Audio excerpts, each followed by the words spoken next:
Oh, hey, welcome to the channel. This is South Six. This is where we're going to be starting doing podcasts, just talking about music and such. You want to start, bro, with what we're going to be doing with the channel? Yeah, so we're going to be posting, lots of good stuff. Whenever we get some videos made up, we're going to put those on there. We're going to put some little sound bites, some snippets, some kind of backstage stuff, the things, goofy things that we all do. Today, since it's Christmas Eve, we're going to listen to a Christmas Carol, and then we're just all going to talk. The three of us are going to talk about it. So two of us have never heard it before, so it's going to be interesting. Yeah, we're missing two people. We're missing Mike and Mike, or Connors and Bernal. We're also, with this channel, going to be pretty much doing whatever the hell we want. We're going to be doing video games. We're probably going to do skits as well, just whatever. But the main focus is probably going to be the channel. And we're also going to be gigging around, but we'll keep you guys updated on that with Facebook and this. So on my left here, I have Shock. Okay. Yeah, that's our drummer. Yeah. He's a drummer. That's all you need to know. All right, well, why don't we start with you, bro? We're going to go ahead and talk about what got us into music and why we're in the band that we are now. So why don't you start? So I started in fourth grade, and I actually am a trumpet player by nature. By the way, he's our bass player. Yeah, I'm the bass player. So, but yeah, I started in the fourth grade. So that was, you're what, like 8 years old when you're in fourth grade, something like that. So yeah, gotta be. Yeah, so that was 30. I'm pushing 30 years being in music. So. I think I'm the second oldest in the band. Yeah. So Connors has me beat by about 10 years. But yeah, so trumpet in the fourth grade, played all my, all through high school. Got out of playing for a little bit, went into the military, came back to school finally after years, minored in music, and then just kind of like taught myself bass guitar because I just wanted to play. So that's kind of where I started and went. All right. What kind of genres do you think inspire you? Definitely a lot of, I think they call it Eastern European with orchestral background, just because, I've played in many orchestras, so I think the collaboration of the two is great. Symphonic metal, orchestral metal. Yeah. All right. Favorite band? Favorite band right now would have to be Avenged Sevenfold. Avenged Sevenfold? Yeah. What album, what song? Oh, geez. I can't remember the name of the album. It was like their first album. First album, the hardcore one or the City of Evil with Beast and the Harlot? Yeah, I think it's City of Evil, and I don't know. I can't even pick a favorite song off of that album. It's a good album. They're all great. All right. Oh, and then there's their newest one where the stage. The stage, yeah, the stage. That was freaking awesome. Who would have thought they actually could have gotten a better drummer? Well, I don't want to say that, but great. Yeah, great drummer compared to what was it, Hail to the King? Yeah. Mike Portnoy for Nightmare. I mean, Nightmare's a good album, but no. Brooks Wackerman's a beast. Any other genres you're into? Just rock, metal. There's even some death metal that I like. What are those? Cannibal Corpse. Yeah. I like some of their stuff. Favorite in that genre though would have to be Cradle of Filth. Everybody goes for Cradle of Filth. Yeah. Well, it's just what the lead singer, I can't remember his name right now, but what he can do with his voice, where he right, yeah, the high and the low. Yeah, and supposedly I had heard somewhere, I don't know how true it is, he does them both at the same time because he can split his vocals. Yeah, apparently, yeah. So I heard about that. I'm sure it can't be good for you, but it sounds right, cool yeah. shit. So well, I don't think anybody who does screaming vocals is going to be able to do it past their 60s. Yeah, so they're going to be pretty harsh on that. All right, okay, what about hard rock or rock? What kind of bands? I could go with Metallica, but as great as Metallica is, That's blasphemy to me. Yeah. Man. That ain't hard rock. That's still metal. To me. Yeah, that's still metal. And yeah, I cried a little bit the first time I heard them on an oldies channel. right. I was like, no, they're not oldies yet. Yeah, no, they ain't classic rock. They're thrash metal. Yeah, no. Some of their stuff is still heavier It's like than the shit we're still, getting today. Yeah, it's like they're still going. So, if you get to some of the, people might not like me, but I don't give a shit. Nickelback and Creed. I don't know why everybody rides them so damn hard. I hate them. But there's some things that that they did that I really like. Creed really only has like I like all of their music, but the only one that actually stands out that Creed did was What If. Oh, I've only heard Cold. I think that's no. Pretty intense song too. Dark, Yeah. surprisingly heavy for them. I couldn't get into them. I had a friend who tried to get me into them when I was in middle school, and I was like, no, I couldn't. But that's when I was like listening to Demon Hunter and a lot of the more hardcore stuff. So Yeah. That's not the right time to try to get into Creed. no, No, not at all. I was just finally getting into metal and rock and roll, like hardcore. So when I heard that, it was so. I don't want to say new at the time, but it was definitely foreign compared to the sound that I was getting used to because I was listening to old rock. I was like, this just doesn't fit for me. I don't know. You have to kind of. I've got rather eclectic taste, so I mean, I'm kind of all Same. over the place. Yeah. I can't do that gangster rap though. No. I cannot listen No. to it. Wiggity what? Wiggity Yeah. what? It's- Yeah, no. I hate rap, and I started getting into like the old '80s stuff, like MC Hammer and everything.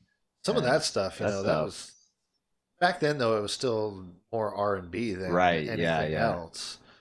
They were just kind of taking the whole I forgot what it's called. You know, give me enough to help you out there, bud. Bob Marley's genre. Reggae. Oh, reggae. Just taking the whole talking it out, but adding more notes to Yeah. it. And then just kind of turning it into rap. What was it? It was the band. What was the genre we were just talking about that Connors was in? Scott. Ska, yeah. Yeah, ska. Yeah, just that, and then turning it into rap. So I was never really a big fan of it, but I started getting into that stuff. I like DMX. Yeah, DMX is good. That's about it. I Like, don't know. And there's some that I like. What was it? I think Naughty by Nature. But it's still some of the older stuff. Bone Thugs and Harmony. right? Yeah. Well, it's funny because you always hear like when I heard Five Finger do Mama Said Knock You Out, and then they had Tech Nine in there. I was like, this is fucking heavy. Right. And the way Tech Nine actually comes in was great. And then I went and listened to his stuff, and I was like, this doesn't have anywhere near the energy that he put in to Mama Said Knock You Out for Five Finger. Okay, I'm done. Right. I didn't listen to him. I'm gonna have to find that one because I don't remember it off the top of my head. But yeah, I could just imagine that because that was Young MC that sang "Mama Said Knock You Out." No, that was it LL Cool J? LL Cool J. I don't know. I keep getting those two mixed up. So Young MC and LL Cool J. But LL Cool J. One of Yeah. those weird rappers who made it into the Rock and Roll Hall of Fame. Right, yeah. yeah. Yeah. No. Is that all you wanted to? Yeah, I think that's that kind of wraps up everything I'm into. Okay. Yeah. Okay, I'll go next. I was raised in a Christian home, so I was very limited to the kind of music I could listen to. It was country and bluegrass. And I was just like, I thought that was like the heaviest stuff ever growing up. I know, right? Because I hadn't even been exposed to rock. I'd never even heard an electric guitar before. And then I got into Diamond Rio. You guys ever heard Diamond Rio? I have. And they were pretty big for me. And then my dad started listening to stuff on the radio against my mom's wishes. Ooh, rebel. Yeah, and heard Kiss. I heard a lot of songs that I didn't even know at the time who they were by, like The Guess Who, American Woman, such like that. And that started getting me into all sorts of different genres. And then eventually I was shown Stryper since I was in a Christian home. Oh yeah. And that was pretty dope. And then he showed it to a friend of his who was like, here, I'll give you some more Stryper CDs. He's like, if you guys like metal, though, and just hardcore, check out Demon Hunter. And at the time, my family didn't use MP3 players. We just had, the CD with the headphones. Yeah, A lot different than my cassette Walkman that I used to have. Right, yeah, and I have 3 other siblings, so they're all sitting there listening to the Striper CDs, and all I'm left with is Demon Hunter. I was like, okay, I'll pop in the CD. And the first moment for Storm the Gates of Hell, and I was like, whoa! No. And I paused it, and I was like, I don't think so. And then I kind of sat there for 30 minutes, and my dad was listening to bluegrass, and I was like, no. I'll go ahead and give it another try. Put back in Storm the Gates of Hell. Still couldn't get it. I was like, okay, I'll try the Triptych, and I really grew to like it. And everyone in my family called me satanic because I was listening to this band, even though they're a Christian band. It was like, that doesn't sound right, and I was like, no, this is great. I love it, and that's what got me into other things. And then someone showed me Dragon Force, and I thought that was the coolest thing ever. And then not realizing when I started actually listening to their albums, there's so much of the same song in their songs. And I started fading out of that. And then a friend told me, dude, you're nowhere close to where you should be listening to metal. You listen to Metallica? I was like, yeah, I've heard Enter Sandman. He goes, everybody's heard Enter Sandman. Shut the fuck up. And I was like, okay. And he's like, okay, well, I'm going to send you home with a few songs. And I heard Battery 1. I was like, this is awesome. And I literally listened to Metallica for like 2 years straight. And then near the end of that second year, I got into Megadeth. And even though I can't stand Dave's voice, just the guitar work and even the drums, and Dave Ellison, like the more and more I've listened to it recently, he's a hell of a bass player. So it was really cool to listen to those guys at the time. Of course, when I first got into Megadeth, because of how more technical they were than Metallica, I only listened to their hard rock albums instead of their actual metal albums. Like I listened to Peace Cells. Everybody knows Peace Cells. And then I kind of threw the rest of that album out the window. Same with Rust in Peace. I was like, nah, not my thing. And I was listening to, was it Countdown to Extinction and Euthanasia and what was the other one? Risk. Yeah. So, yeah. And then, you guys ever heard of Camelot? Yeah, symphonic metal, got into that.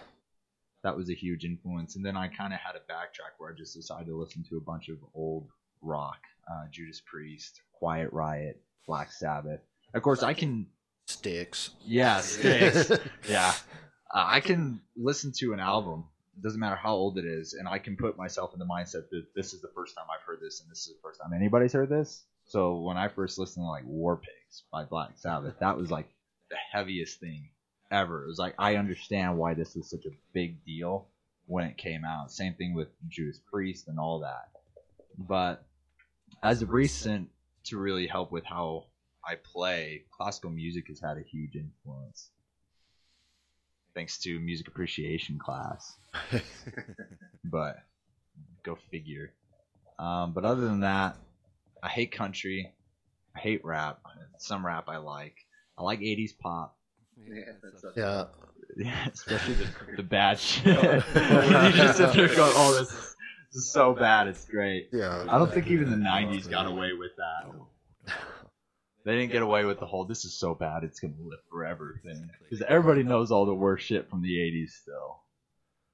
Yeah, there's only a few songs from the 90s that actually fit that where people actually still know the song. Right. Yeah, that well, one. Even like the stuff that was popular growing up in the 90s, you don't really hear anymore either. It's like select few songs by select few bands. Right. Like, well, that's why I used to do that 90s radio show. And I would just, play a bunch of stuff that nobody really plays anymore. Right.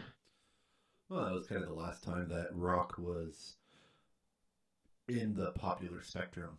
So a lot of the rock stuff that survived from them was the pop music at the time. Yeah, before Nirvana. Yeah, along with Alice in Chains and well, it's like Pearl Jam. In the 90s, Toad the Wet Sprocket. They had a bunch of hits, but nobody even knows who Toad the Wet Sprocket is anymore. Yeah.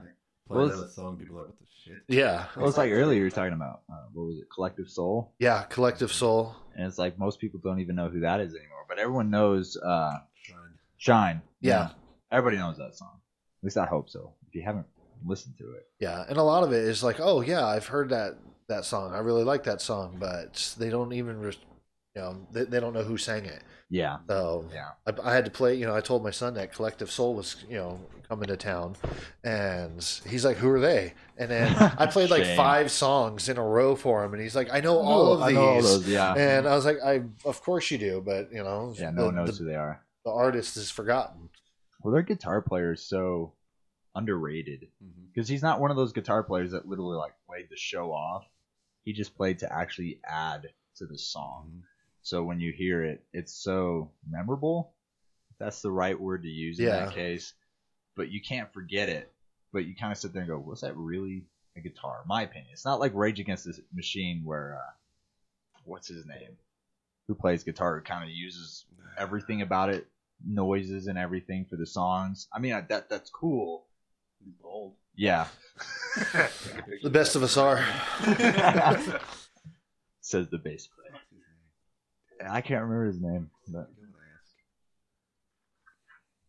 Oh. Yeah, that's about it. So then who is your current favorite band? I don't know. When I get as tired as I am now, I just kind of am all over the spectrum. Been listening to a lot of Metallica, Strapping Young Lad, Devin Townsend, same guy, but Tom Morello. That's the guy from Rage Against the Machine. Staying on track. Should have known that. You can play him in Guitar Hero. Yeah. Gummit. But I don't know. I'll probably have to go with that. Nice.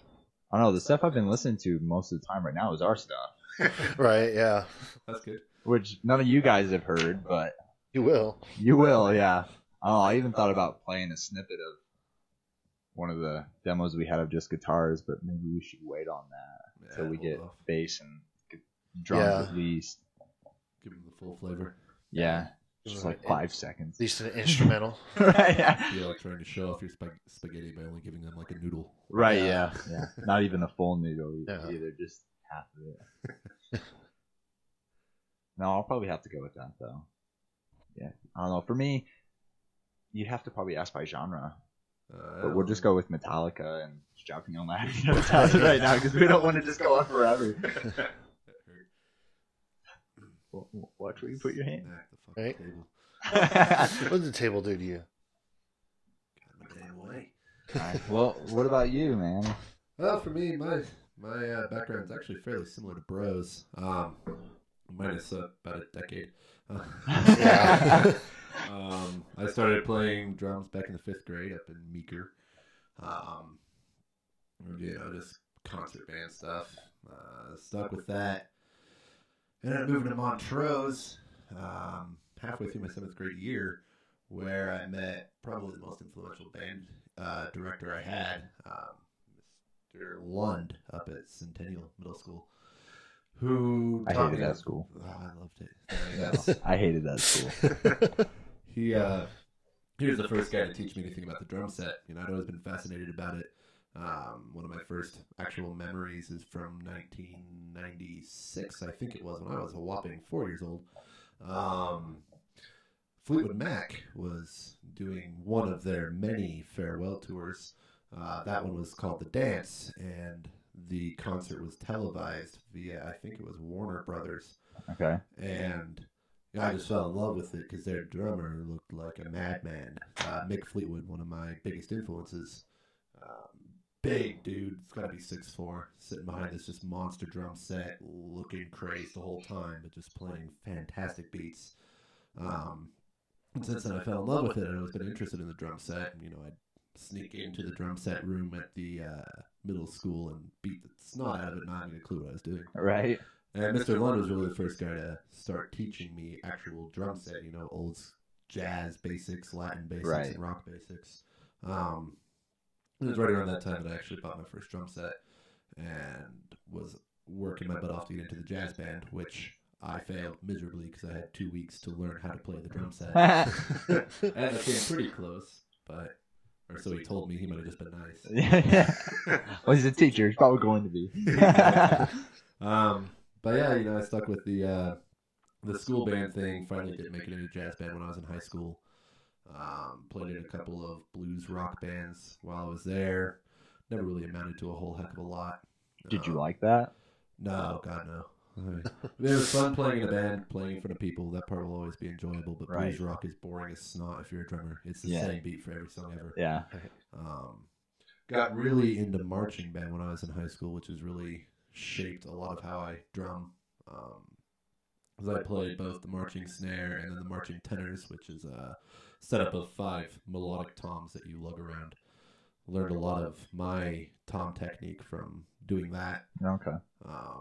And obviously the jazz band experience throughout high school and classical music, all that, really helped.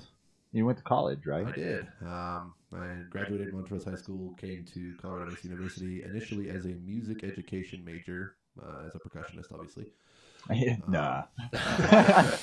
And got to meet Dr. Darren Kamstra, who taught me how to play in a way that was right. Right. Self-taught. Playing terribly. I was destroying my arms. He was able to fix all that. Continued the marching band experience there for a while. Was actually on the very first drumline that CMU ever had. Awesome. And finally just kind of got tired of the stuffy atmosphere of the classical world. And got tired of kind of being frowned upon for being a rocker. Right. Because, you know, we had the practice kits at the school we were able to use, but you have to be playing jazz or you have to be playing classical music. Well, I always got the feeling it was always based off of the director. Like when I was going into college, I was originally going to go in for music for guitar. Mm-hmm. And then when I just kind of learned that, well, they teach you the rules so you can break them afterwards, but while you're there, you play the way they want you to play. Yeah, it's definitely director by director specific. I mean, I'm by no means wanting to bag on Right. Kamstra. He's a phenomenal instructor. He's helped me move worlds farther, but he is a jazzer, one of the best jazzers I've ever met. So if you're not practicing jazz, you're not practicing music. Is a lot of how it's looked at. Kind of like how it used to be with classical music. If you were doing anything other than what was already taught, it was frowned upon because that's not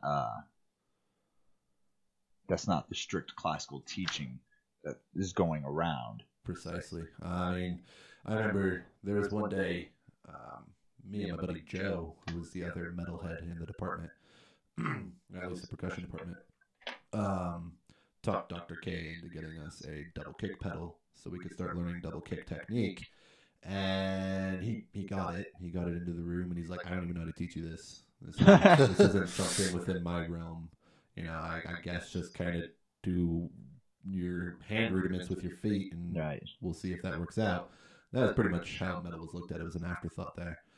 And I got tired of the pomp and circumstance of the classical scene, dressing up in tuxedos to play for 45 minutes on music that you worked 3-4 months on, and then you never touched it again. Right. So I ended up leaving the program, bounced around for a while, moved up to Portland, Oregon to try to break into the scene up there. Found out that the 90s are in fact not still alive in Portland. It is very much the singer-songwriter, happy dad, hippy-dippy crap. That's not my thing. I washed out from there, got back here, and met 4/5 of the band at work. We were all worked together at nights, except for Josiah. Yeah, I met you through one of my girlfriend's friends. Mm-hmm. Oh, Ryan Chan. Yeah, and I could have swore I remember you pretty much saying you did not want to be in a band at the time. Yeah, at the time, the music program had pretty much killed me, and the Portland experience did not help. I ended up putting my sticks down with the intention of never playing again. It took about 6 months before I got back behind the kit, ready to go. Yeah. Yeah, because I had been taught when I first started playing music drums, and I was taught just a standard 4-beat, which standard. But so when I would hang out with Shock, that's what we just kind of talked about was drums, because I wanted to rather talk about something I didn't really know. And at the time, I wasn't confident enough to really think I knew what I was talking about with guitar anyway. So, but yeah, I remember my girlfriend always telling me all the time, you should ask him if he wants to be in a band. And it was like, yeah, right now, a guitar player and a drummer. Genius. Just 2 people. She always thought I could just do things online. And I was like, I like collaborating with people. I don't like kind of, for instance, with the songs that the viewers will be hearing, that most of them, like the first one, The Fall, it's nothing like what I originally first wrote it. All the riffs are in there, but it's nothing like I first wrote it. But that's how we all met. And then, who would you say was the person who first influenced you? Like, not a teacher, just someone you were listening to. First musician? Yeah. Mick Fleetwood, without a doubt. Mick Fleetwood? I mean, like I said earlier, he's watching that man behind the kit was I'd say life changing, but I was whopping 4 years old, so I guess more life steering. Steering, Yeah. Wasn't old enough to have a big epiphany about it, but right. you know, for years I would be outside just pretending I was Mick Fleetwood up on the stage. And I always thought I was James Hetfield, so. Yeah. I'm a little bit of a weird metalhead in that, you know, blues rock supergroup from Right. the 60s is my Right, idol. with the more experimental side of music, yeah. But, you know, more to date, drummers such as the Rev. Remember the first time I heard Bro's favorite album from them? City of Evil. City of Evil. It was, for me, Beast and the Harlot. Just blew my mind wide open. The Rides? Was it The Rides, or? Yeah, just everything about it. Oh. Sitting there, it was the first song that I'd heard with heavy double bass in it that I really Right. liked. With ridiculous tom fills, just insane speed, and yet it was all musical. Right. Well, just the mixing for his drums in that album is just nuts. Like, Yeah. you can literally honestly say, other than Nightmare, Yeah. that the mixing for all instruments were on point, Oh, yeah. especially the drums, guitar, and bass. Absolutely. Vocals as well. I felt like Nightmare, the guitars were very lacking along with the bass, and it was mainly just M Shadows and Mike Portnoy's drums. Mm-hmm. But I'd say that's fair.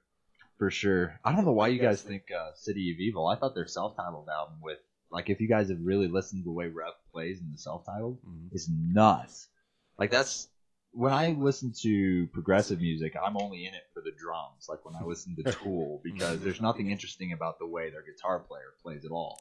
And then you think the vocals are great, but when you actually start paying attention to how much vocals are in it, there's not much. No, that's But right. there's such great drum work. Same thing with Mike Portnoy with the original stuff for Dream Theater. Yeah. And they're fantastic. yeah, what's the new drummer for Dream Theater? Mike Mangini. Yeah, he's Absolute nuts. So listening to that's great, but that's Avenged Sevenfold helped me get into progressive because of the way the rep played. So when I listened to them, I mainly only listened for how the rep played. Same with the stage, the new guy is mainly just the drums. Yeah, The Brooks guitar work. Larkin. I mean, Sinister is such a great guitar player. It's so simplified in so many ways. Mhm. It's only the solos that you sit there and it sounds simple, and then you go to play it and you're like, the hell? If you don't really know how to play. I'm kind of a lazy music fan. I don't dig for new music very often. So I actually only, with the exception of Almost Easy, just listened to their self-titled album this year. Okay. I've got a new job where I spend a lot of time driving a vehicle by myself. So you can just listen to music. Yeah. I've pretty much exhausted myself on my go-to playlist, so I'm getting a little more experimental. That's why I just finally listened to the stage in its entirety a couple months ago. Fantastic Great album. Yeah. Just listened to this self-titled not too long ago. Also fantastic. But I'm pretty lazy about it, so I'm still discovering a lot of the metal staples. I'm a very odd metal drummer. I'm not that well versed in the actual bands and Right. No, like, for me, I know a band is great if I can listen to the album from start to finish when I first listen to it. If I feel at any point that I have to skip a song when I first listen to an album, it's like, okay, it might grow on me later, but that's kind of a lasting influence and lasting, what's the word? Just how you see the album. Yeah.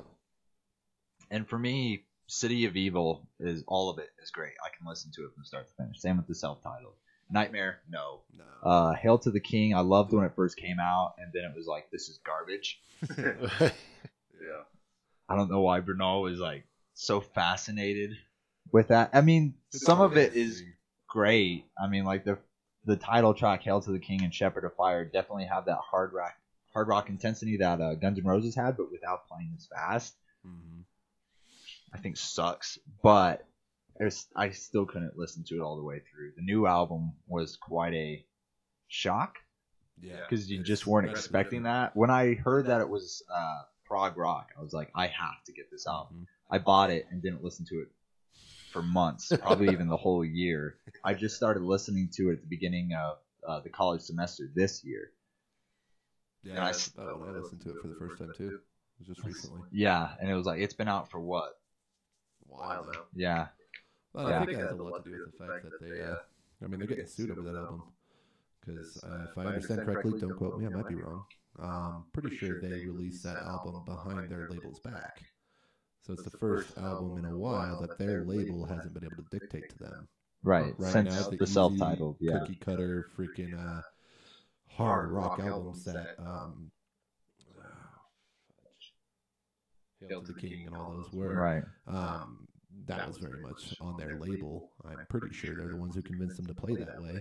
Right, yeah. And then they got Brooks Wackerman, fantastic drummer, and kind of snuck it in behind their label's back, producing an amazing album that I believe was primarily intended to be played live. They just recorded it because it's awesome. Right, yeah. Well, I know the video for the stage. I don't know if you've actually seen the video. The video is extremely controversial. How so? I've not seen it. I haven't seen it. It's basically a dig on politics. Well, that's kind of like their whole stick. It's a puppet show that goes through history, Okay. and it starts out with like a caveman, and they're doing their routine, and then it like moves into this war, and then it goes to this war, and then it goes to this war, and then like everything is destroyed, and then you see these puppet strings up there, and it's just like a whole bunch of world leaders pulling the strings for everything. I didn't pick up on the political undertones of that album. I definitely picked up definitely on watched the video for it. Of that album. The line "No one likes cheap wine" from Sunny Disposition, and songs like "Creating God," things of that nature. It's clearly a religious-based album. But definitely watch the video for it, because there's a whole audience that's watching this, and then the audience all of a sudden gets sucked into the puppet show, so they're the puppets, and then the world leaders are right. I think I even think one of the puppets is Hillary Clinton. I don't know, it looks just like her. So that might be, that might be where the whole controversial and why they went behind people's back came from. Well, they did release that during that nightmare of an election season, I believe. Right. Yeah. No, they did. Well, I think like they got their band name from the Bible. Avenged Sevenfold's a biblical thing. Yeah, that's where M Shadows got it, and I think he rides so well. Like he doesn't just outright attack religion; he attacks the people a part of it. That makes sense. The ones who are creating the issues, kind of like David Draymond with his lyrics for "Believe" with Disturbed. Not heard that song either. Where it's kind of just a whole thing of, people feel like it's saying religion is the issue, where it's like, no, religion is not really the total issue. It's the people a part of it. No. I mean, that definitely makes sense. I don't even know where we were going after this, but yeah, I don't know either. Conversation over, apparently. Who else would you say has probably influenced your drumming? Well, that's always been a question. That's a weird one to answer, because literally everybody you've ever heard influences you to some degree, whether positively or negatively. Yeah. In a weird way, AC/DC's drummer influenced me, because I wanted to make sure I never played anything that freaking bored me. Right. I mean, when you can see the guy back there smoking a cigar and drinking whiskey in the song and still keeping time, that's way too easy of a drum part. Right. So Same thing with the ZZ Top. Exactly. Ironically, the only guy without a beard, Jeff Beard, their drummer. Yeah. The one who doesn't really. Yeah, never mind. But we were actually talking about Collective Soul. That was one of the first, I'd say, difficult drummers I started playing to. Difficult at the time when you're barely keeping up with AC/DC. Started pushing myself with them. Started pushing myself with Creed. Creed taught me. I don't know their drummer's name, but their drummer doesn't just do a one measure repeating lick. It's a kind of like a two-part lick that repeats over time.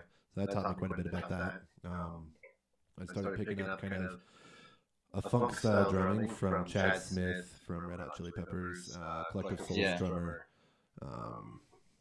And obviously my marching experience has influenced it a lot. Watching top tier drum corps and wanting to recreate their tom work from their marching tenors on my drum set, things along those lines. So not really any of like the big known greats. Nah, I mean, I've seen Thomas Lang play live. If you don't know who he is, check him out. Freaking amazing.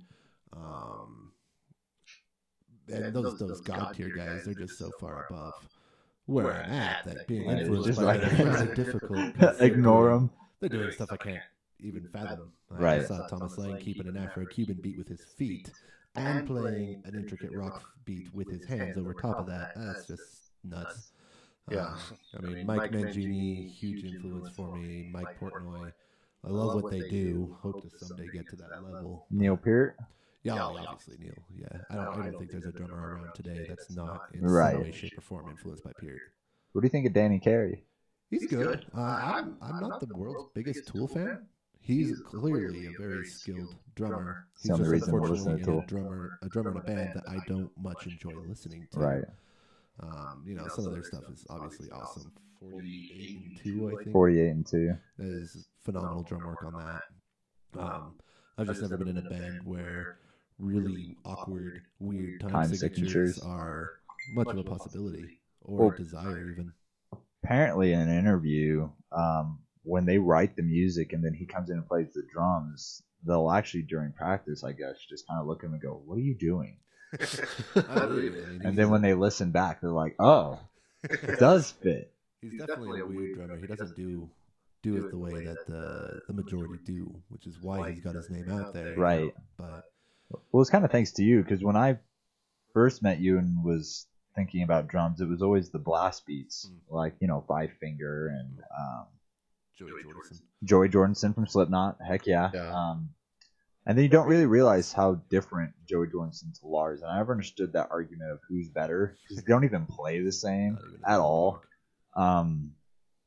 But it wasn't until like actually talking with you, it was like really starting to pay attention to the handwork of your playing, because you can blast beat all the time. You can't be like Chris Adler from Lamb of God. You can't be like Danny Carey. You can't be like Neil Peart. And it's like, okay, that's why I actually kind of really got into Tool. Was just starting to start paying attention to the handwork and just listening to how he plays. Like, what is it? Push It? Yeah. With just the hi-hat, and he's boom, boom, boom, and yet he's doing the all at the same time, and it doesn't sound hard at all. And then if you haven't played drums, you sit down and you're like, fuck, man. Yeah, I never wanted to be your stereotypical metal drummer who just sits back there and it's 30-second notes on the bass drum, alternating hands, just and then wanting all the attention outside. Yeah, I've never wanted to be that guy. I want to be the guy who sits down behind the kit. Maybe what I'm playing isn't necessarily the most intricate thing ever, but it's musical instead of just it adds to the on song. Steroids. Yeah, that's always been my flavor. Which I do agree with Danny Carey on that part. He's not double kick metronome. He's doing ridiculous things with his hands, just like Neil Peart, just like Mark Portnoy, Mike Mangini, all those guys. They can sit down and be a metronome, but they don't. Exactly. They write music with the drums. You probably want to sit there and listen to it for over 20 minutes, but still. Well, I'm weird. I watch a lot of just drums, and that's all I watch. Sometimes it's just the drummer playing. I spent a whole day just watching live shows of Neil Peart just doing his drum solo. And I just always turn the bass up just so I can like listen to the bass, and, just trying to pick up new tricks and everything. 'Cause I'm still in that influential stage where I listen to everybody and just try to pick up something. Well, let's bring it back over to you then. What influenced you to play trumpet? Who actually influenced you to? That would actually be a man named Henry Fletcher. He was the choir director at the church that I went to. Okay. As a kid. Go figure. Yeah. And he was also the oh God. Shock showing funny pictures. He was also an elementary school music teacher. Okay. And I never actually got to have him as a teacher, but he is to this day, I still say that he's one of the more phenomenal trumpet players I've ever heard. Mm. And, definitely could have been professional up there with like Doc Severinsen, Herb Albert, Louis Armstrong. I was gonna say, you're talking about a world I don't know now. Yeah. I know Louis Armstrong. Yeah, Miles Davis, definitely could have been up there. But he chose, the route of teaching and, conducting the church choir. Did it for, I can't even tell you how many years he did it. But he's the one that influenced me to want to play trumpet. And so I picked it up, and my parents were real excited because he was a really good family friend, and I was in the fourth grade, and they're like, he was also the conductor of a community band, and with a bunch of other much older people that played, and that was the only time that they got to play.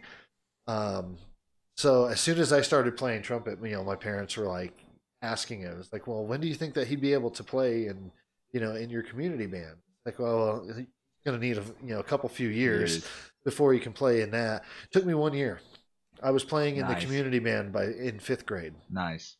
And I was like Neil Sean from Journey, who like, what was it, 16, was playing for Santana. I made the newspaper there in town and everything, because here's this 5th grader, got a year of playing under his belt, and I'm playing in this community band. That's cool. I took some lessons from him.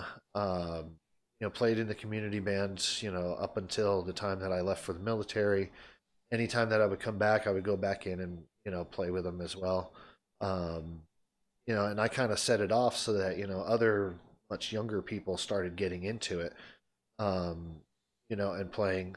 They had a jazz band, community jazz band, which, same thing, about 5th grade, I'd go to rehearsal at 7 o'clock until 9. And then right afterwards, we would set up and do an hour of jazz band rehearsal. And we'd go to the rec center, and that's where the jazz band played, was at the rec center. And, we're playing, like 50s jazz music. So, you get like these older couples out, and they're out dancing around and everything else. And it was a traditional jazz band setting. You have a solo, you stand up and play. We had like the little cardboard box stands, that we played off of. It was great. And I did find out Henry finally retired from pretty much everything a few years ago. Oh, wow. He's been to every state, I think, except for Hawaii, and that's only because you can't drive there. So, he goes on vacation like every summer, and, he drove from Florida all the way to Alaska. That was his vacation. Wow. But yeah, he's, as far as I know, he still hasn't been to Hawaii because you can't drive there. Jeez. But yeah, just a phenomenal musician. And, I've gotten to do duets with him, and he's helped me out with soloing. I've done trios with him.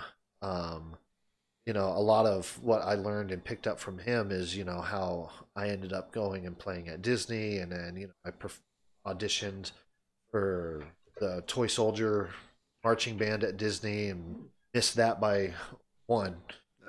So I just needed one person to call in sick, and then I was going to be one of those. But yeah, a lot of the success that I had as a trumpet player, was all due in part to him. That's cool.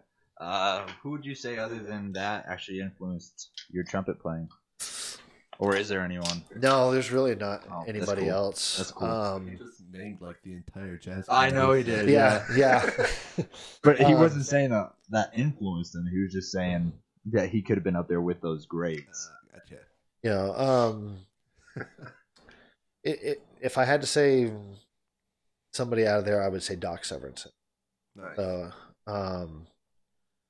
Doc can do stuff with a trumpet that's just, it's amazing. And I'm pretty sure he's the one, or it was a classmate of mine, Greg Canella, that I learned how to play Carnival of Venice with one finger. So, which it's just 16th note runs that jumps up and down scale. And with the trumpet, you can do alternate fingering, so you can just sit there and hold it and you just move your hand around. So it's a lot of fun, somebody's showing off and be like, oh, well, watch this. And you just play Carnival of Venice with one finger. What made you want to play bass? My fingers are too fat for guitar.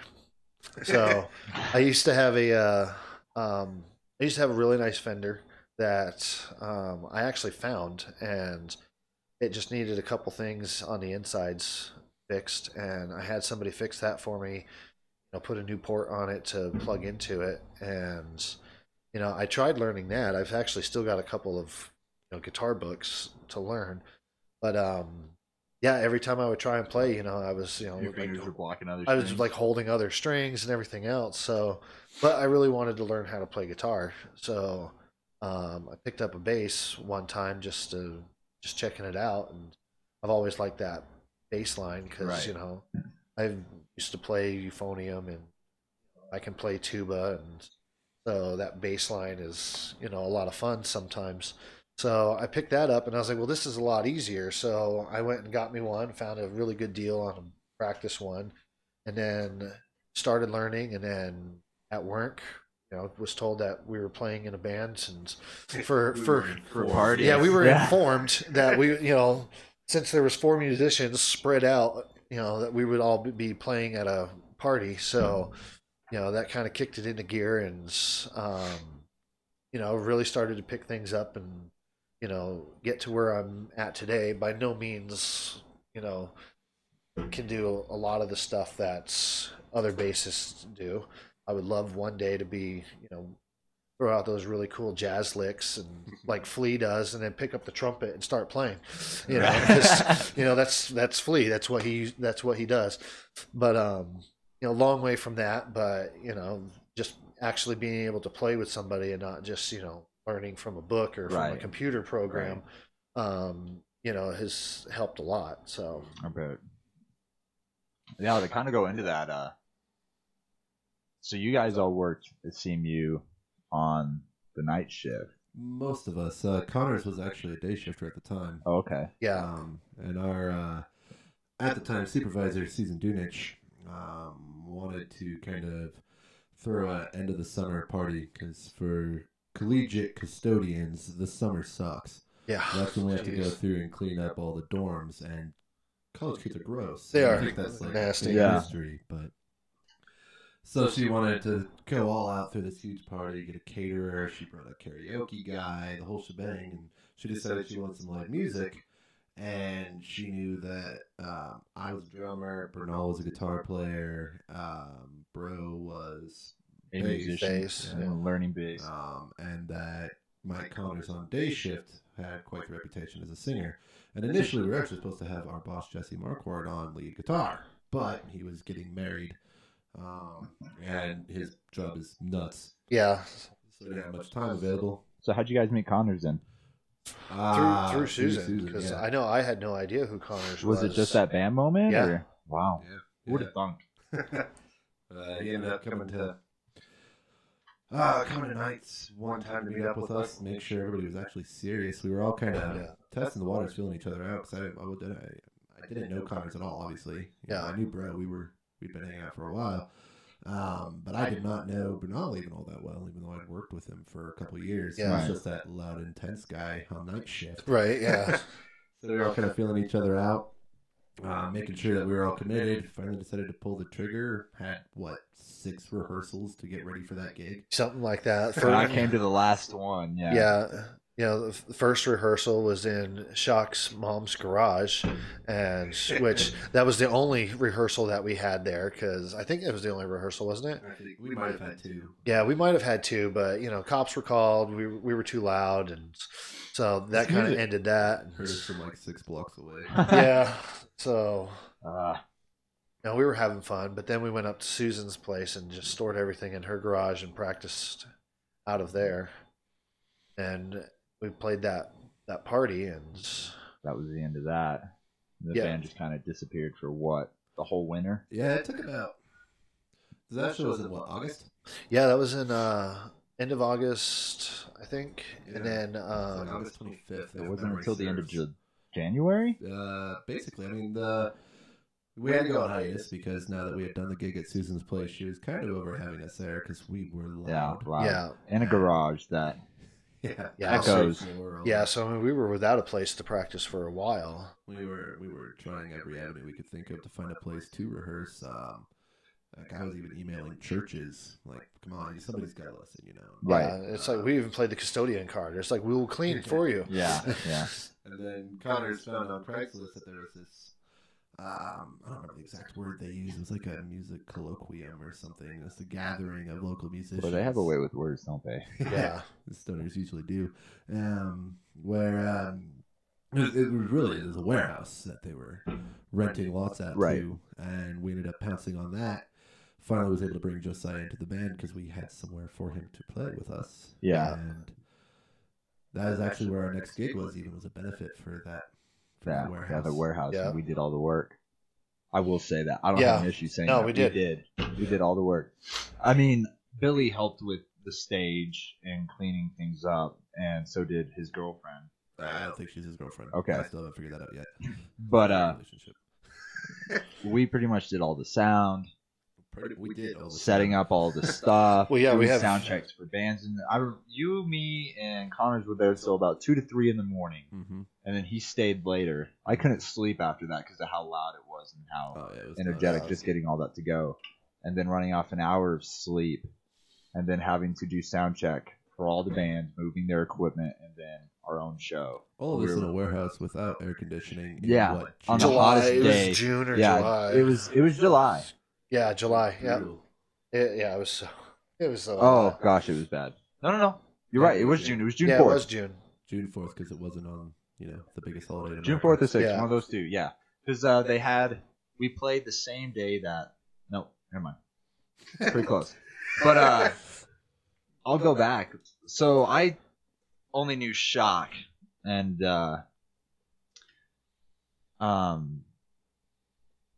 at the time, I'd already played in a few bands, but it never went past the stage of just showing up for practice and playing songs. And it was usually just me, another guitar player or bass player, and a singer. Never had a actual drummer. I think other than this band, I've only been in a band that we played with a drummer once. And then never got to practice at that space again, so had no way of having a drum set, because it was literally in a room so tiny you could fit the 4 of us in the room with our amps, 3 guitar players and a singer, and that was it. And it was still super tight. Like you couldn't move. As soon as you put your amp down and you started playing, that was it. You were stuck in that place. Wow. And we would do that for about 6 hours. But after that, the band kind of broke up due to internal issues. Yes, with most. Yeah. Yeah, I won't go into depth why. But all of a sudden, no one was looking for guitar players and the type of music that I wanted to play. One of the biggest reasons the other band fell apart was because the ideas of what kind of music we wanted to play, all of us were very different on. And it just didn't work. Because I'm not, one of these guys who likes, Job for Cowboy and Black Dahlia Murder, and I just couldn't do that. So I don't even know who those are. It's okay. They're great in their own field, but that's kind of where Mick Gordon, who did the music for Doom, calls metal becoming a joke. But after that, there was literally no one I could find wanting to play in a band anymore, and then I couldn't really use like calling up people already knew, saying, "Hey, you want to be in a band? Here's the idea," and they were like, "That's a cool idea, but no." It's like, okay. So I thought, well, all I can do right now is just play guitar. I have no other thing to actually make me worth something to a band. So I'll go to college and I'll do an associate's degree in humanities and use all that I can to take as many music classes as I can to make myself valuable. And not even 2 fucking months, I'm in our drawing club with my girlfriend. Shock is there. He's like, "Hey, we just started a band that we're doing for a party, and we need a lead guitar player, and we're actually wanting to probably do this as a serious thing after the show. You want to join?" It was like, in my head, I just started fucking school because of this. Now I'm getting offered a job? Okay. And I was like, okay, well, I'll stick out school. I went ahead and said yeah, and then I don't even remember how long it took till I actually got to go to your guys' rehearsal. It was a few weeks. Yeah, it was a few weeks. And I hadn't met Bro or any of the other guys at all, and I walked in, of course, I still have a bit of part of me that's pretty shy. I don't like dealing with people I don't know. So I walked in, and first overview is, he's a dick. He's a dick. I don't know. I know Shock. And because I mean, we're all very opinionated in ways. I mean, we all kind of get along. Yeah, very loud. We all get along in a lot of like what we believe in and stuff. But very opinionated, very strong alpha male personalities. And it was like, yeah, they were like, well, we don't want you to rush the decision. Wait until after the rehearsal and see what you think. And at that time, it was literally just going to be, what, a hard rock band? At the time, we were literally playing the easiest songs we could Green think of. Day. Yeah, it was a Turn the lot of Page. Green Day. Yeah, Metallica's version of Turn the Page. Kryptonite. Even Wicked Game by Chris Isaac was on our set. Yeah. Literally just pulling out every song that we knew we could pull a Right. set list from in 6 rehearsals. Yeah. Right. And, I mean, just seeing, like, how far it gotten, because that is not the type of music I wanted to play. But it was like, just going in there, I was like, you know what? This might be the only chance I got. I'll go ahead and I'll do it. So I went in, and then hearing Kryptonite. I don't know why Kryptonite, but it was so well. I was like, wow, this is actually, for just what you guys had, pretty freaking great. And I think Connor's liked me off the bat because I was wearing Metallica and he was wearing, I can't even remember, was it a Johnny Cash shirt? Possibly. It was either that or like his Queensryche maybe. Yeah. Yeah. Yeah, it was cut off. And I was like, yeah, sure. Like, well, think about it. I was like, yeah, sure. Yeah. I said yeah, and then all of a sudden, August goes by. So they're like 6 September months. goes by. November goes by. December goes by. And it's like, are we even doing this? And I've been practicing all the songs. And then by the time we actually get this warehouse to practice, and most of the songs were thrown out the door. And I was like, I literally spent 4 or 5 months learning these fucking songs to not even play some of them. Yeah, I think all of the Green Day stuff we dropped off. We threw out the Chris Isaacs. We didn't even attempt. Yeah. We played the Green Day stuff the first few times just to get a feel on how all we were playing. Mm-hmm. I think Turn the Page is... That's pretty much the only Turn the one. Page in our version of Eleanor. Eleanor is... And Seven Nation Army was on that set list. Seven Nation But Army it too, was, yeah. but we kind of redid that. So Yeah, we redid that afterwards.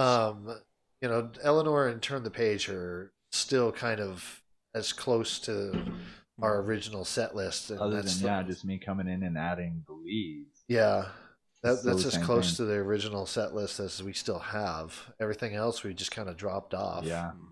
Got that gig done, and then like, all right, enough of the easy crap. Let's move on to something fun. Yeah. Well, which was funny because at the time we literally, because you just starting on bass and then not knowing our skill levels, and then Connor was saying he probably couldn't do stuff that we were used to vocally. Right.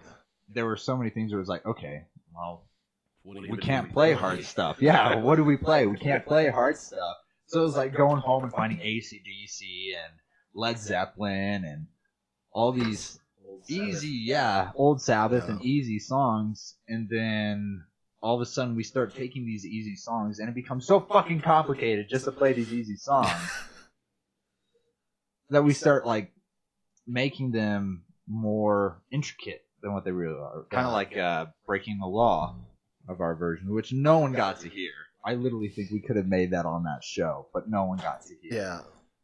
We haven't touched it really since. We haven't No, touched we it since. haven't. No, we haven't touched any of that stuff. No, we haven't touched any of it. We've just been working on our originals. Yeah, well, we have like up to, what did I say, 16 original 16. songs? I thought you were counting the No, covers. 16 originals is that's that's just based off of like riffs that we've started that aren't even finished, and stuff that we all like too. That's the reason why it's been taking so long for us just to get practicing done with our originals is because we have 16. Yeah, we've got so many. We need to cut it. I don't know. There's like really no way to cut it back without completely forgetting what you're doing, because we don't write anything down. It's just everything is that we do just stays in our heads.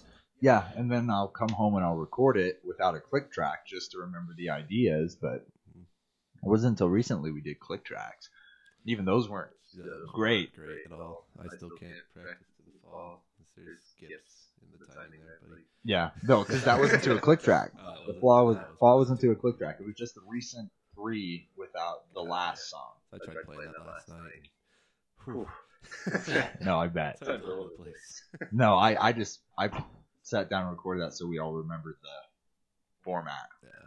But we definitely got some cool stuff coming your guys' way. It's different than what you've heard from us. Very experimental. Yeah. I wouldn't say it's prog. Nah, it's not prog. No, But it's very experimental. It's almost like a hybrid.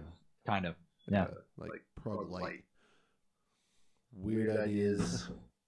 Stuff that you in general haven't really heard from us before. Prog light. Sounds like a beer. Prog light. Try prog dry too. Promoted by South Six.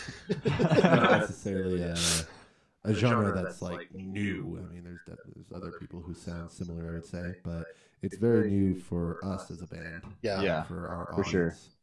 Well, I mean, we have such a different mix of musical tastes. I mean, there are definitely things we all like that are similar, but we definitely have a very different taste of what we go to, of how we play.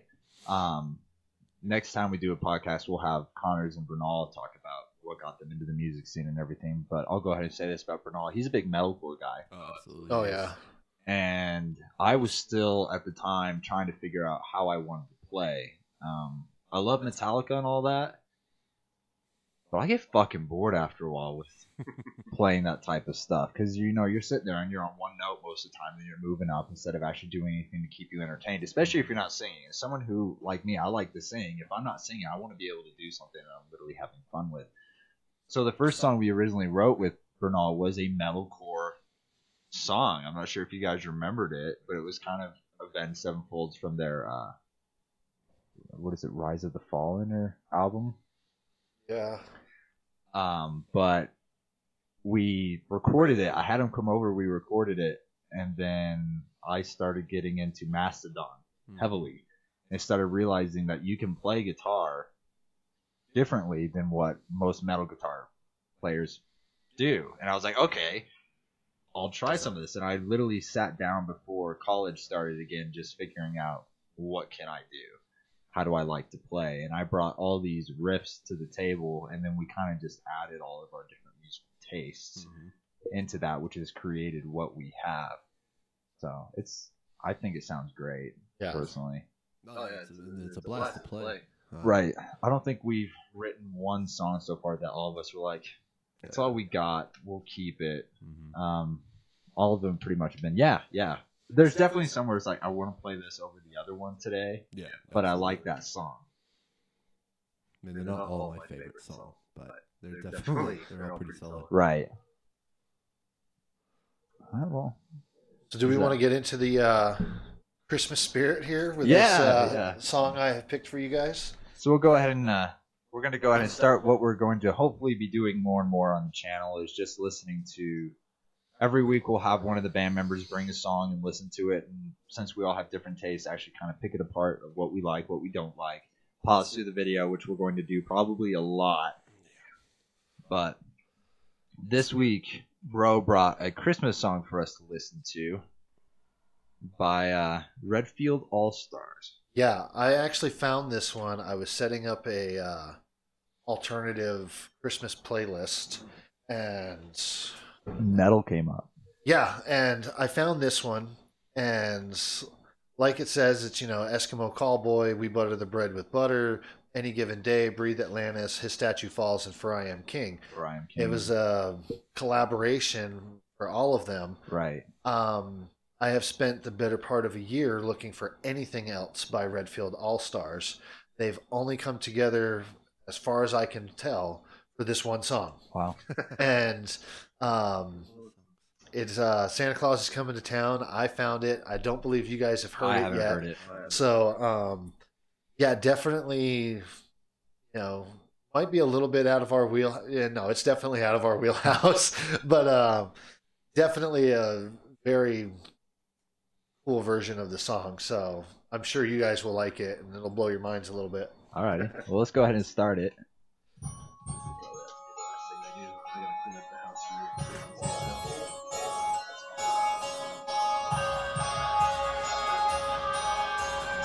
It's definitely not a cheery Christmas song. No. No, I'd be scared if this Santa came to town.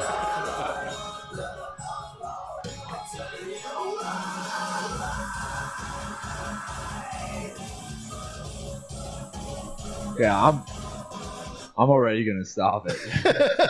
This is the type of stuff that the last band I played in wanted, and I can't really? play this way. I just don't like it. But I mean, it's cool. It's really cool to listen to it. I don't think I'd be ever be able to keep up with it. Right.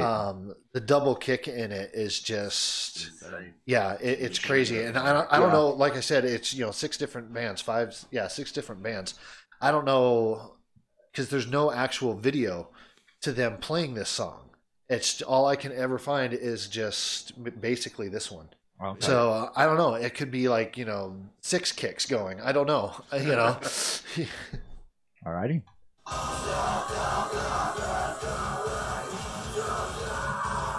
Well, now I hear the.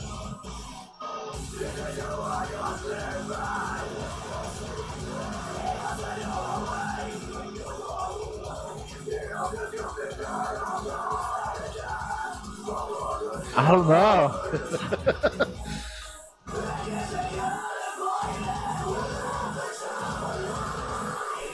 They definitely make a mistake with their, well, not necessarily the same mistake. It's a taste difference, if you will, with their mixing that most of these metal bands make. All you can hear is the bass drum of their drummer and his cymbal. He could be doing amazing things with his hands. I have absolutely no idea. Can't hear anything else.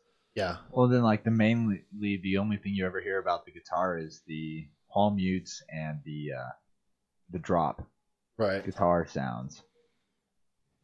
I don't know.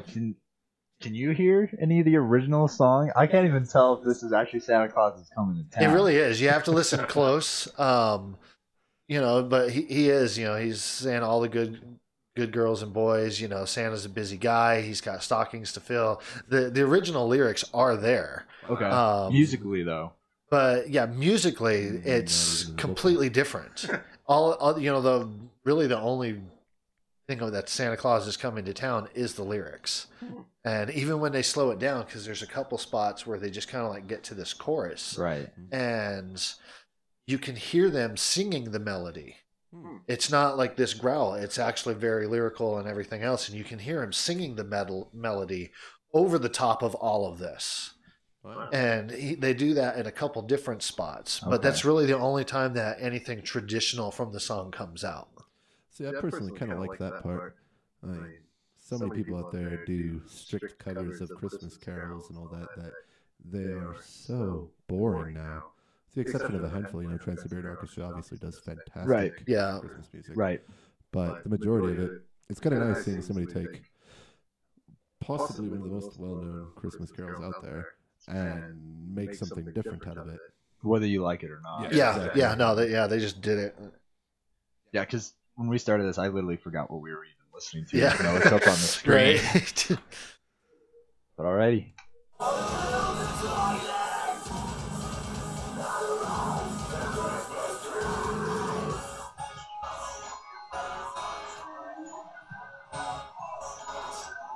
It's very Nightmare Before Christmas. Right? Yeah. See, and here comes this chorus I was telling you about.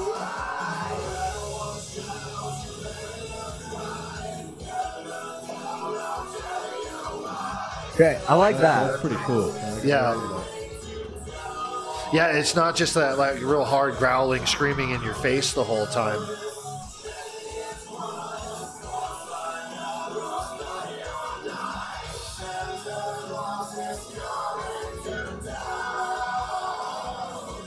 Sounds like they might have changed So obviously, all Christmas carols initially were in like a major key. Right. I don't think this is. That melody's not an exact the original. I think he might have actually turned it into some form of a minor. Yeah. Yeah, it's I not very recorded it happy later. sounding at all. Yeah. No. It's very dark. But it definitely still kind of holds that same lyrical sense as the original. Oh, absolutely. I think So that's right there, you that's know. a cool stylistic choice there that I actually really dig. You know, and then they go back to it later on. So, you know, Okay. like I was saying, it's not like in your face the whole time, you know, it's, and you can hear them just kind of at the end of the chorus, they split it where one goes high and one goes low with the, you know, just so that they can harmonize. I'm definitely liking this part. The first part was definitely out of left field. Was not expecting it Yeah. at all.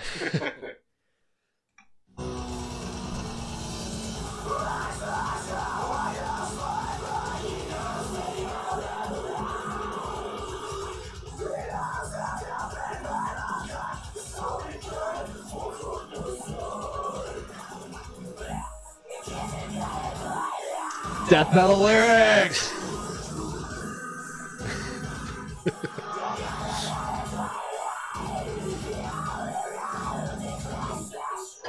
Can I get some pig squeals? Yeah. All I think is that cat. Right.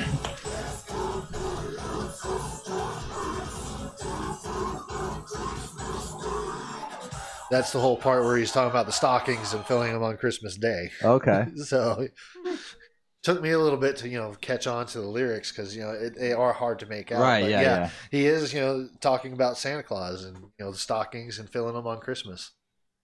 What are your thoughts so far? I mean, this is definitely not my genre.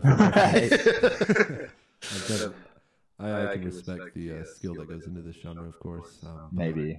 I don't know. this ain't my cup of tea, per se. I don't know. I'll go ahead and be blunt. I totally understand now why Mick Gordon during his like teaching about how he made the music for Doom kind of called this genre of metal a joke. I mean, no offense, No, but because I I've listened to these bands, and when I was in my previous band, he was literally trying to get me to learn from this style. You start realizing how, like, when another band comes out in this genre, they literally just listen to another one and play the exact same way the band they heard plays. There's really nothing different. The format's always the same. There's always going to be a moment. There's always going to be a lot of drops in the guitar. It's always written the same way. Yeah, a lot of them are. And, you know, I like listening to it just because, you know, especially when you're angry. You know, Right. It's just like, it's really angry music to listen to. You know, and it just, if you just want to stay angry, you know, it's something that fuels it. But, yeah, with this one, it was just, like you were saying, it was just something completely out of left field. Yeah. When I found it, you know, I'm looking up alternative Christmas carols. You know, like I found one by Pearl Jam, another one by Marcy Playground. I found another one by Jimmy Eat World, and you know, which I have all in this playlist. But this one, that's why it's at the very end of the playlist. Is just because it's so out of left field. It is. It fits absolutely nothing else. But you know, I like it. You know, it's. You know, Right. one of those that, you know, you just hear the drum and you just really want to just kind of get into it and just beat somebody up over it. I mean, I'll definitely give this credit in the sense that I hate it when people take a song and they'll literally like slow the tempo down a bit or just speed it up a bit. And it literally, just because of the way they're singing and everything, destroys the song. It's like, okay, either you completely rewrite it or Like we do. or you just speed up the tempo to a bit to where it actually sounds right. Don't try and get it just a little bit to actually sound a little off. You either go with the way it originally was with updated sound and your sound from your band, or rewrite the damn thing. Yeah. Because it drives me nuts whenever I hear like the new pop bands and they'll be playing. I can't even think of the song right now. But you've heard the song several times before by good artists, and you know who originally wrote it, and then you hear theirs, and you're like, "Oh, I like this song." Never mind. Not by these guys. Who is this? This is garbage. Yeah, it's like I was saying earlier, you know, and this may not necessarily be my genre of choice, but at least they're able to take a song that literally everybody knows, at least in most Christian nations where commercialized Right. Christmas is what we do. Yeah. But they were able to present one of the most well-known songs in a format that nobody's done before, and I think that's cool. Yeah. I mean, if this definitely came up, you wouldn't know what the hell it was until it got to that chorus. Right. Yeah. And then you'd be sitting there go, wait, what? This is Santa Claus is Yeah. coming down? Yeah. Alrighty.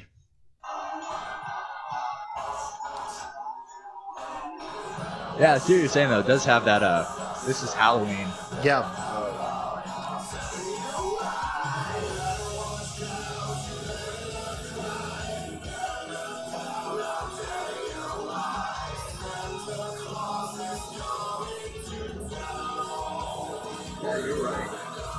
You're right. It doesn't have that major feel. Yeah.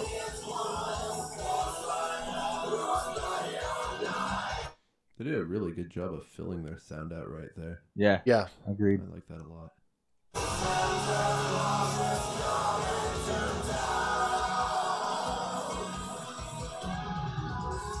Yeah, I heard the split harmony you were talking about there. Yeah.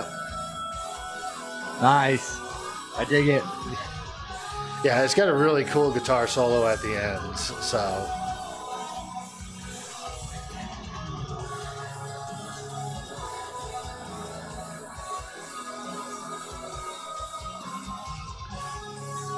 Yeah, I like it. And then they kind of like end the song with a guitar solo. Okay. Is that So- this right here? Or? Yeah, because we're coming up on the end here. It's the guitar solo ends it, and then it kind of plays like it did at the beginning. That Oh, kind okay. of Marilyn Manson chimes and little kids singing Gotcha. and stuff. Let's just polish it off there. We got 14 seconds. Yeah. Song definitely, especially with the pause, did not feel like 4 minutes, though. No. No.